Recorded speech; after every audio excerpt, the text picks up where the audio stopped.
هل تعرف ازاي نقار الخشب بيستعد للبيات الشتوي؟ نقار الخشب بيستغل ان النمل مش واخد باله ويرش ملح على الاكل بتاعهم، وبعدها ياخدوا كله قضمه واحده. بس ده ما كانش كفايه بالنسبه له. اول ما القندس جه يحط اكل البيات الشتوي في بقه، نقار الخشب خطفه واكله كله، حتى عين الجمل اللي السنجاب لسه لاقطها نقار الخشب اكلها، وكان بالعافيه هيبلع السنجاب نفسه.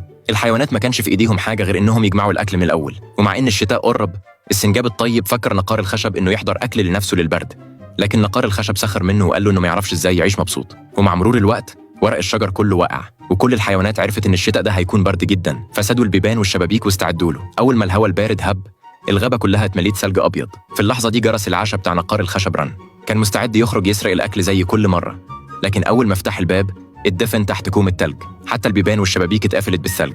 هنا نقار الخشب فهم ان الموضوع خطير، خرج بالعافيه من جحر الشجره وعايز يطلب مساعده من جيرانه، لكن عشان سرق اكلهم قبل كده محدش رضي يديه حتى حته اكل، بالعكس ضربوه كمان.